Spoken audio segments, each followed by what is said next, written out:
Hello and welcome to the basement. Here is an article from the Toronto Star from some years ago.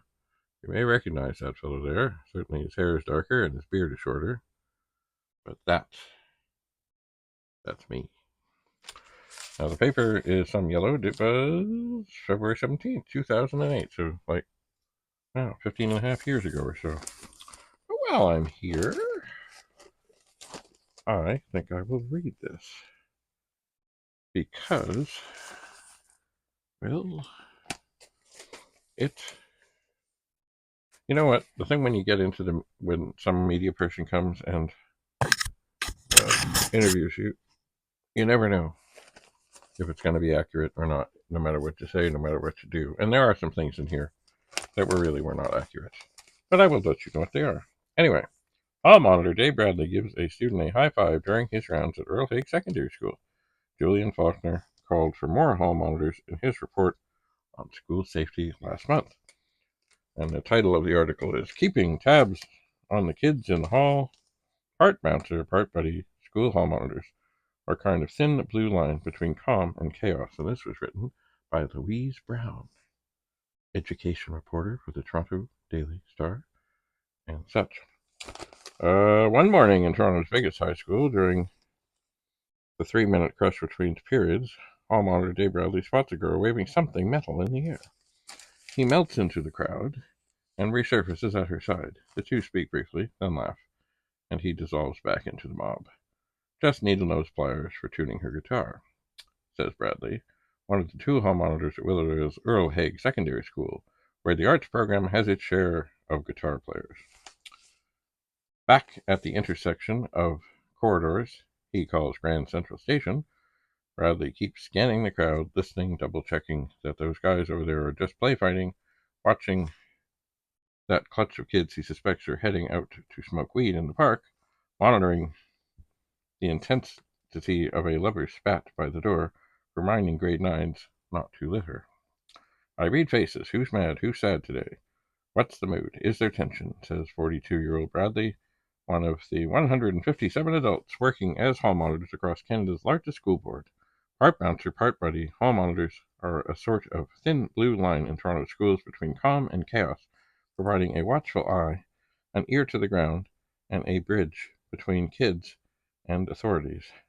They are being hailed more and more as a key to school safety. Yet, lawyer Julian Faulkner last month called for more hall monitors in Toronto high schools in his landmark report on school safety following the shooting death in May of Jordan Manners at C.W. Jeffries Collegiate. That was a tragic day. Faulkner also called for more teachers doing hall duty alongside monitors to round up what he dubbed hallway wanderers. Kids who skip class but sometimes hang around, causing trouble that can lead to violence. In his 1,000-page report, Faulkner noted that hallway wanderers were a big problem at Jeffries. One of the first steps the Toronto board took after Jordan Manners was shot was to post 2 extra hall monitors at the school. You don't find monitors in many places in Ontario. Most school boards get teachers to keep an eye out in the halls. The Halton Catholic Board hires commissionaries, security guards. Only in Toronto is there a tradition of handing hallway safety to grown-ups whose sole job is to walk the halls, make sure trouble is not brewing, and that the metal in a kid's hand is just pliers. On a typical day, Earl Hague monitors will wheel bolt cutters on at least one faulty locker padlock, pass through the library watching for kids on Facebook, and check the cafeteria for students playing poker for money not allowed. Recently, they fetched a plumber with a special gizmo to retrieve a gold heirloom ring one girl dropped inside her locker door. They also summoned a caretaker with a special solvent to remove red paint from the hand of a boy who'd been touching washroom graffiti. And, as will happen in a building of 2,100 hormonal teenagers, they often witness emotional breakdowns. Last year, Bradley spotted a girl drifting down the stairway, panic in her eyes, and made up more dramatically than usual. He approached and asked how she was. She fell apart. He called the school social worker, and within an hour she was admitted to the hospital for emotional distress. She spent the next 2 weeks in a treatment center, and later said Bradley had broken her fall. We're not teachers. We're not scary like a vice principal. We're this other sort of presence who tries to get to know everyone, he says. So if something does come up and kids see something brewing, they'll come and tell us.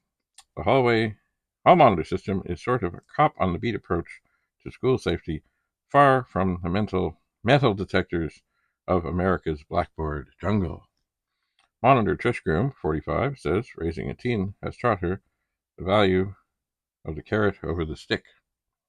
In this job, you often run into teen sickness, and in those cases, I don't like to chastise, says Groom, who works at Earl Haig in the morning as a school secretary with handy access to attendance records. I'll say, I can give you the mom lecture or the hall monitor lecture, but the mom lecture doesn't involve a trip to the office. Bradley, too, adopts a gentler approach, spotting a grade 12 girl who is breaching the school's new cell phone ban. He approaches and just stares at her until she closes the phone. You don't get any mileage out of letting them have it, he says. I work very hard not to tell anyone to do anything. You don't. I try to explain the consequences of what they're doing and then say, I leave it to your good judgment. But the easy path is probably not the right one. Somehow, between prodding truants and lending lunch money and consoling the lovesick and snapping team photos and making photocopies for clubs and calming down teens in full freakout at being locked out of a class for being late. Relax, the teacher will open the door in a few minutes, assures Bradley, and he's right. Hall monitors also watch for trouble. A week ago, Bradley noticed a transaction through a classroom window that prompted a call to police and drug charges being laid against a male student and the suspension of a female student. I know that girl, recalls Bradley. She's a good kid who made a bad decision, and she was crying when she got caught, and so was I. When she left the school with her mother, she turned and gave me a big hug.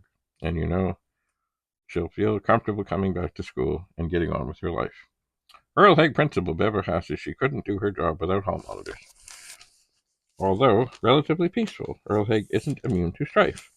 There have been thefts of iPods and cell phones, and 2 students were suspended last week for a fight off school property involving a knife. Earlier this year, tensions emerged between 2 groups of students, prompting meetings with school officials to help calm things down. In that case, hall monitors were among those who sensed trouble brewing. The most important part of keeping a school safe is being on top of the relationships in the building, says Rahashi. But as principal, I'm lucky to get out of my office once a week to walk the halls. Hall monitors have an excellent connection with students. Bradley works hard to build this bond. In his 15 years as a hall monitor, he has been known to sport a ballet tutu for assemblies, pose for art class, and pace out a vector pattern for a senior physics class. He even drives a white stretch limo when the weather is good and chauffeurs the kids to events on occasion. We love the hall monitors. They definitely help us feel safe, even though in our school, the fights are mostly temper tantrums, says grade 12 student Ali Hintucci. Sometimes it's good to have someone you can talk to, adds student council president Sidon Choi, 17. Especially about a problem that's not important enough to take to the vice principal's office or guidance counselor. And you can constantly find the hall monitors because they're constantly in the halls. By the way, one thing about the stretch limo. I did have a limousine. It was, I used to drive big station wagons. I did. The Pontiac Parisienne, and I guess the last one was an Oldsmobile Custom Cruiser. The limo was basically much the same, just about 4 feet longer with a trunk. And I got it because, I found it. I liked it.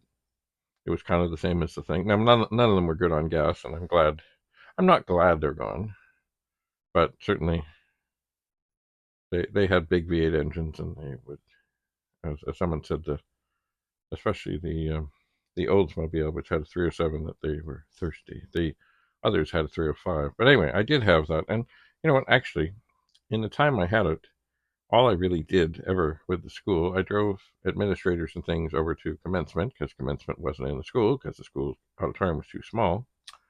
There was one day, I remember there was a horrible rainstorm, and I got a call from a teacher, and some of them had gone over to Young Street, and they were literally like trapped in somewhere. So I drove up to the back, which was of I think, the Civic Center in North York, which is very close, and just had them rush through the torrential rain um, to get them back in time for their next class. And when the prom came, there was a time or two that I did take people to the prom, but generally speaking, it was people who could not do a limo thing, but were interested. And I didn't go searching for this. Um, I did not. But if people were to come and approach me and say that they wondered if I could drive their group to the prom, generally it was just an unspoken thing that it was like um, they want to do this thing, and um, but they can't really afford to. And I did not take any money for it. But as I was going to the prom anyway to help supervise, it was no trouble to take a group there and back, and of course with parental permission, and making sure they were all fine with it. And yeah, fine. Never had any trouble. So yes, there were many, many, many, many. Oh, there's thousands of stories and thousands of interactions and such. But the real key to it all is listen, listen, listen, not to just the words, but what they're really saying, and the unspoken things, and the body language, and all of that. And you can quickly figure out, okay, is this something where I need to summon the girl who ended up in the hospital for 2 weeks? It's one of those things. You get to know what's normal, and then very quickly you can tell what's not normal. And this was not normal. Not normal at all. And anyway, when I approached, yes, basically she fell. I was going to say fell asleep. She fell apart, and I didn't let her out of my sight, and summoned all the resources necessary and handy. And I don't believe we actually told her we were going to call an ambulance, because it's funny. I was in a meeting this year. They were talking about such things. She said, "Oh, you can't promise anybody that you won't tell what's going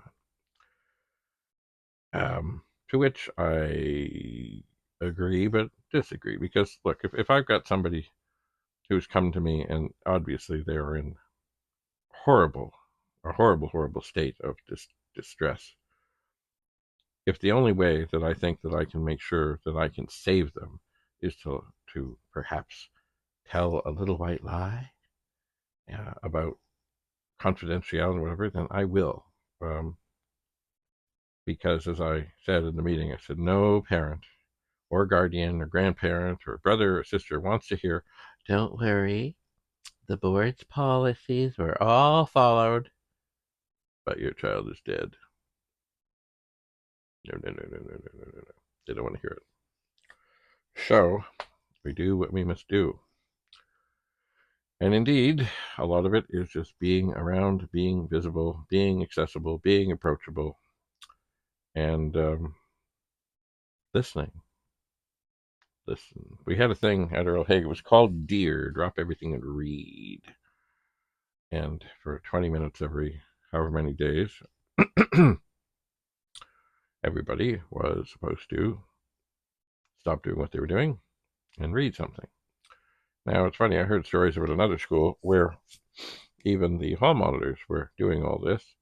And in fact, in the midst of a D.E.A.L session, there was some sort of boy on girl assault. Because, of course, well, gee, no one was watching the halls because they were all sitting reading. Anyway, I did not take part in D.E.A.L. I would keep moving around. And actually, they may still be on the wall there or in the library, but I was asked to actually shoot pictures of some people during D.E.A.L with their permission to promote D.E.A.L. But anyway, my idea of something. If a kid comes up to me and I'm doing something, I don't do the deer thing. I do the deal thing, and that is drop everything and listen. So if I've been asked to stick some poster up or do whatever, if some obviously distressed student appears, nothing else matters right then. Nothing else. They are what matters. So you don't put them off and you say, sorry, I've got 3 more of these posters about recycling or about something or other I have to put up. You set the posters down, and you put the tape down, and you say, okay, what's up? And you listen, and then you decide, first of all, okay, is this really serious? If it is, you don't let them out of your sight, and you summon, sometimes quietly, without them necessarily knowing, you summon every single resource we have available from inside the school, outside the school, parents, anybody. Like you figure out a way to get where it actually there was long ago. I had a a colleague. Don't know what became of her. Hello, Penny. She worked at North Toronto until she was being badly treated by her principal, who really liked her being there, but treated her not well. Anyway, we had a situation. We had a code. Actually, it was simple. If I called over and I just wanted to check in with her, we just, okay, she's busy, whatever. But if it was something serious, I would say to whoever answers, can you just tell Connie this is a code 1 situation? And and typically, they would, oh, oh. Um, and it didn't mean they'd go and get her right away, but it meant I'd certainly get a call quickly. And indeed, there was one time where, hello, Penny, Penny, Penny, don't hurt that box. I see you. I see you. Yes, hello, Penny. Where, and it's funny, some people, they like to interfere. They like to get in the midst of things that they don't know anything about. And anyway, I had heard early one day that there was going to be a large happening at her school. And it would involve a gang, and it would involve violence, and perhaps even death. I heard this fairly early in the morning. I called her and said, look, I don't know who the target is, but here's what I hear. So I kept working the thing at my end to see if I could find out anything. And I said, look, I'll only call if I have something worthwhile. And I really hadn't heard anything until maybe about 2:15 or so, when I called over and said, I need Connie, please. David Bradley, welcome to Park Collegiate. I said, oh, she's much too busy to come to the phone. Much too busy. She can't possibly. I said, she's busy right now because of something I heard, and I have something more to tell her. I need her now. This is a code 1 situation. She will come to the phone. Oh, well, I can pass on the message. It'll be fine. I can read it. I said, please, just get her to the phone. Well, she's got there's police and things and stuff. Yes, I know. I need her just for a moment. Anyway, I had got information on who the target of this attack was on. And I told her, we spoke for maybe 10 seconds, and off they went. And I do know that the situation, well, the person who was the target was not at the school after they found out who it was supposed to be. They were whisked away to safety, and then a vast number of undercover police waited for the gang who was coming to get them, and indeed, they got them. And no violence, no shootings, no stabbings, no whatever. And I suspect the gang was some surprised, because it was basically almost like out of a TV show, where there were people on the street who just looked like, the crossing guard and somebody working on a building or doing whatever, but they weren't. They were undercover. And especially when you hear large gang with weapons, probably guns, is coming, then they take this awfully seriously.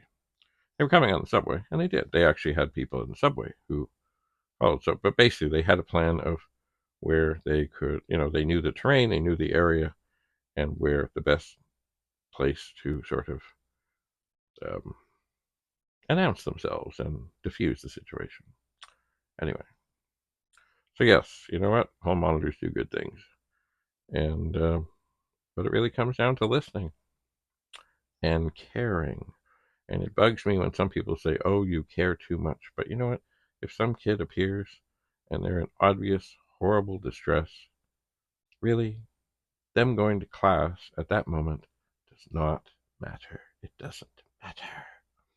What matters is figuring out why are they upset, what is going on, how can we calm this, or if they're sick or whatever.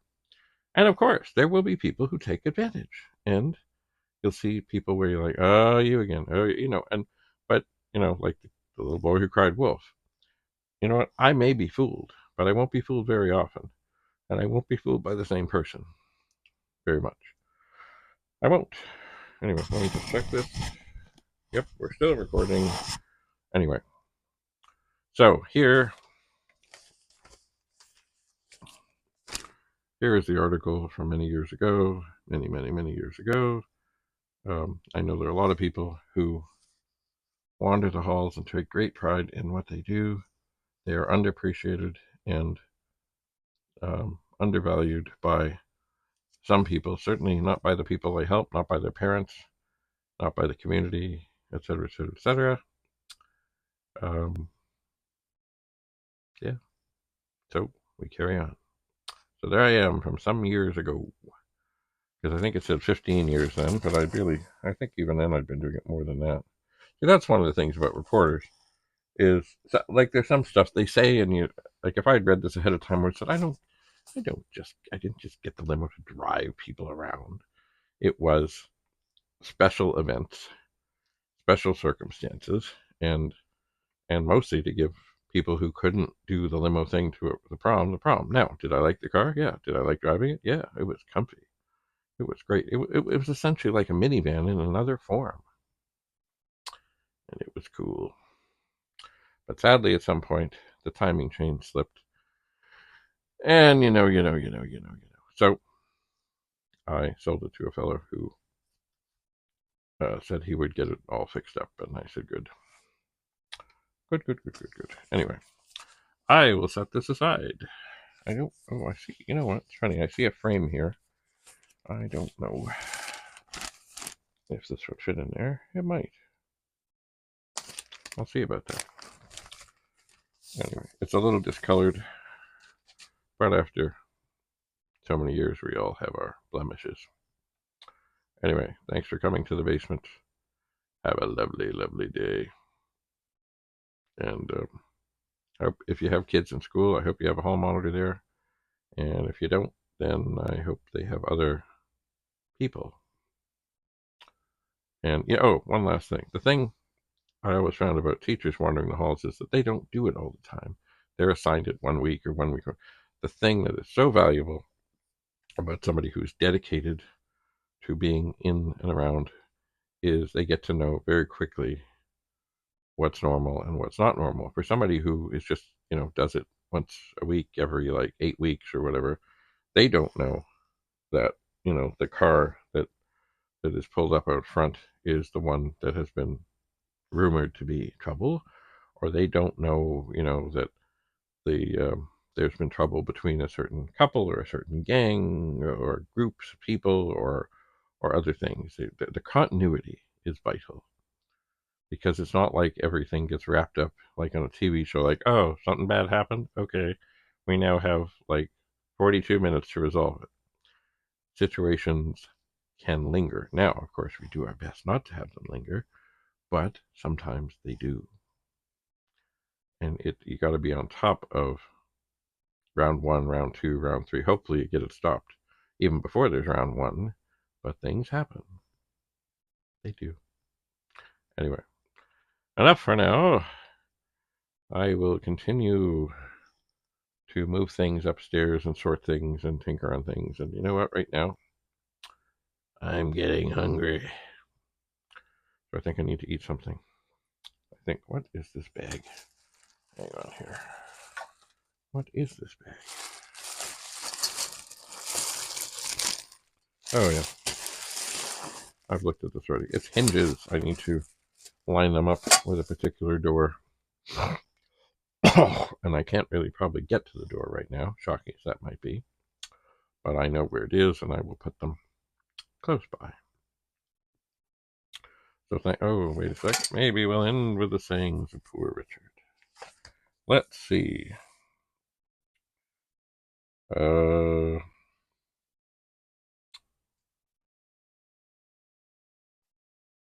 me think.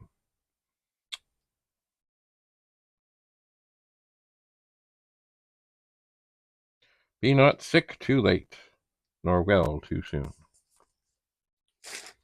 Have a lovely day. Bye for now.